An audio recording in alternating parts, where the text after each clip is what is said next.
Israel की ओर से भीषण हमले चल रहे हैं। शनिवार का दिन है, यही वो दिन था जिस दिन हमला किया गया था हमास के आतंकियों द्वारा। यहाँ पर त्योहार का दिन होता है, शबत का दिन होता है और सारे लोग उस दिन भी खुशियां मना रहे थे।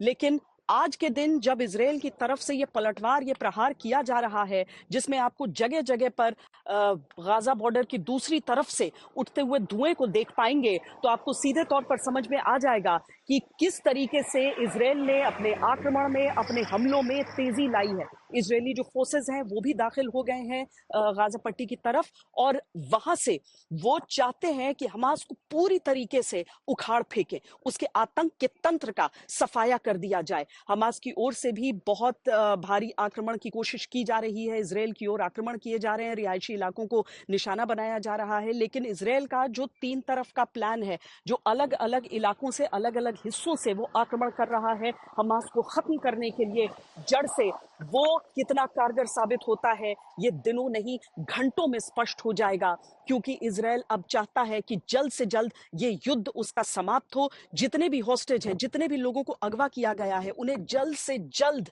रिहा करवा लिया जाए ताकि इस युद्ध को एक विराम दिया जा सके। जहां तक बिना बंधकों के या बिना हमास के ढांचे को खत्म किए हुए एक युद्ध विराम की बात है, इजराइल उसके लिए बिल्कुल भी तैयार नहीं है। जानकारों का मानना है कि आतंक को खत्म करने के लिए बहुत सख्त कदम उठाने जरूरी होते हैं। ऐसे में इजराइल के पास 3 विकल्प हैं। पहला विकल्प रिप्रेशन या दमन, एक ऐसा तरीका जो इजराइल पहले भी इस्तेमाल करता रहा है। हमास और फिलिस्तीन दोनों पर दबाव बनाना, हमास पर ऐसा दबाव बनाना कि आइंदा वो आतंकी हमले न कर सके, और फिलिस्तीनियों के लिए हालात इतने मुश्किल करना कि वो खुद हमास के खिलाफ हो जाएं। मिसाल के तौर पर अभिव्यक्ति की आजादी खत्म करना, राजनीतिक कार्यकर्ताओं को गिरफ्तार करना, घरों को गिराना। दूसरा विकल्प है डीकैपिटेशन, यानी हमास के नेतृत्व को ढूंढकर खत्म करना। इसमें कुछ चुनौतियां हैं। आतंक के सरगनाओं को सुरंगों के जाल में आम लोगों के बीच में तलाश करना मुश्किल है। अगर वो मिल भी गए और उनको मार भी दिया गया तो दूसरे नए और ज्यादा खतरनाक सरगना तैयार होने का डर है। तीसरा विकल्प है हमास से बातचीत। हमास से बातचीत करना और बंधकों के बदले इजरायली जेलों में बंद फिलिस्तीनियों को रिहा करना। ये इससे पहले भी किया जा चुका है, लेकिन इतने भयानक कत्लेआम के बाद इजराइल बातचीत से इनकार कर चुका है। इजराइल की साइकी किस तरह से है? इजराइल की साइकी तो एक तरह से आप कहते हैं ना कि चूहे को आपने बिल्कुल कोने में डाल दिया है, तो ये फिर रिटर्न अटैक तो करता ही है ना। तो Israel is in a corner today, और वो अपनी सेल्फ रिस्पेक्ट के लिए, सेल्फ इज्जत के लिए मेरे ख्याल से तो कुछ भी करेगा। और अगर अंत में हालात यहाँ तक बिगड़ गई कि उसको सैक्रिफाइस करने पड़ेंगे अपने होस्टेजेस, तो लगता है मुझे शायद वो भी हो जाए।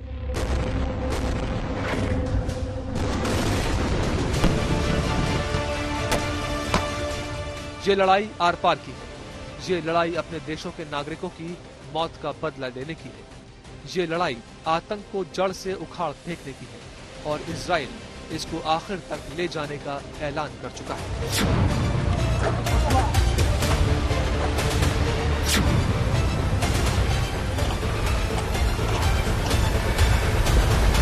इजराइल के काम करने के तरीके को समझना है तो हमें 1976 की एक क्राइसिस के बारे में भी बात करनी होगी। जब वो होस्टेज क्राइसिस हुआ था, उन्हें उन लोगों को, उन इजरायलियों को छुड़ाने की जिम्मेदारी जिन लोगों पर थी, जिन सैनिकों पर थी, उनमें बेंजामिन नेतन्याहू के भाई भी शामिल थे। आपको उस पूरी घटना के बारे में बताते हैं, आपको बेहतर अंदाजा होगा कि इजराइल किस तरीके से आतंक से लोहा लेता है। हमास जानता है कि इजराइल होस्टेज के लिए कमजोर पड़ता है और शायद घुटने टेक देगा, और इजराइल ने अब यकीन करना है कि हम घुटने नहीं टेकेंगे।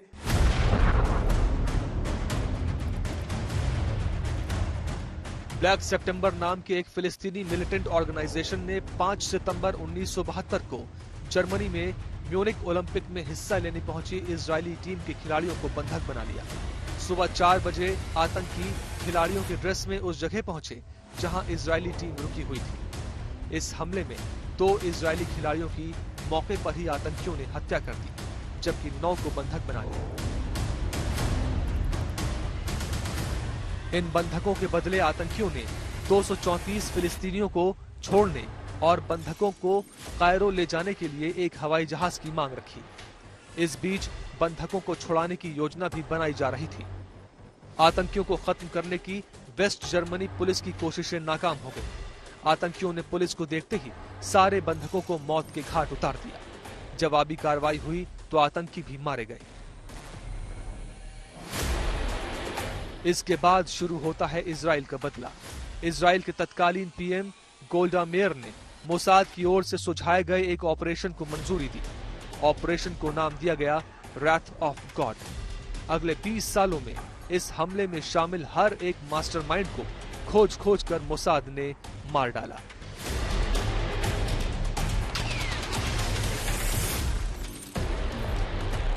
बेंजामिन नेतन्याहू इजराइल के प्रधानमंत्री हैं। उनकी जिंदगी में यह तीसरा मौका होगा जब वो किसी हॉस्टेज सिचुएशन को इतने करीब से देख रहे होंगे। इससे पहले हुआ था ऑपरेशन एंतेबे, जिसमें उनके भाई शामिल थे, और 2011 का गिलाड शालित मामला, जब वो खुद प्रधानमंत्री थे।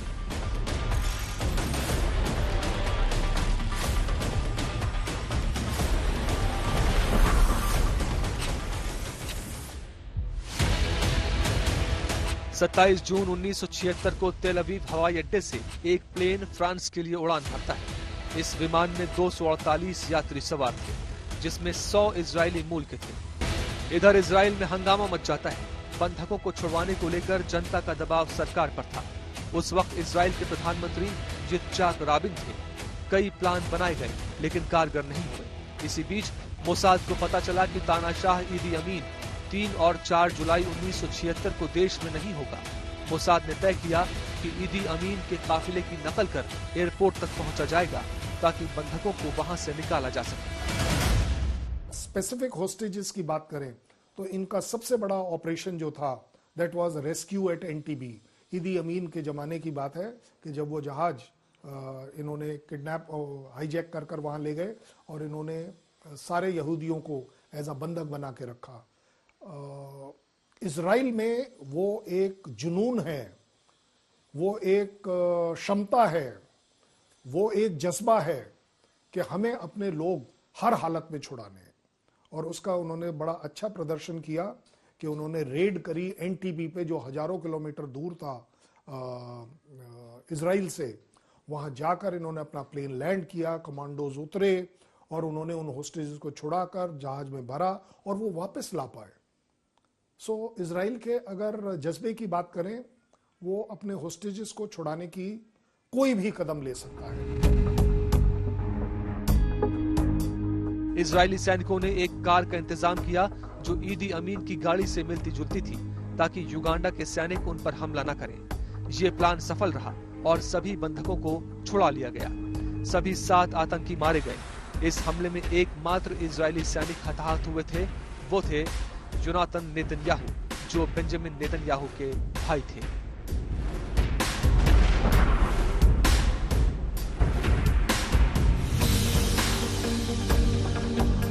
पच्चीस जून 2006 को 19 वर्षीय इजरायली सैनिक गिलाड शालित को हमास ने मिस्र और गाजा की सीमा से अगवा कर लिया था। शालित को सीमा पर बनी सुरंगों की मदद से हमास गाजा ले गया और 5 साल तक बंधक बनाए रखा। 2011 में इजराइल ने गिलाड शालित की रिहाई के बदले करीब 1000 से ज्यादा हमास के लोगों को छोड़ा था। हमास केवल आतंक नहीं फैलाता है, वो एक प्रोपेगेंडा युद्ध भी लड़ रहा है। सबने देखा कि किस तरह की बर्बरता उसने पहले ही दिन यहां पर 7 अक्टूबर को की थी, और उसके बाद से जिस तरीके से उन्हीं अगवा किए हुए लोगों को पट्टी बांधते, उनका इलाज करते हुए वीडियो वो जारी करता है, उसका सीधा मतलब है कि वो दुनिया से सहानुभूति की तलाश में नजर आ रहा है। इस समय हमास के पास होस्टेज सबसे बड़ा हथियार है। अगर होस्टेज निकल गए तो हमास के पास रह क्या गया? फिर जो 4-6 मिसाइल थे वो क्या कर लेगा? तो उनको इस तरह से आसानी से नहीं छोड़ेगा। दूसरा यह है कि उसके पास इस समय एक तरीके से सिर्फ होस्टेजेस बंदिक नहीं है, उसके साथ बंदी हैं उनके वहाँ के जो लोकल पैलेस्टीनियन हैं, वो भी उनके संग वो भी उनकी एक तरह से होस्टेज सिचुएशन में ही है।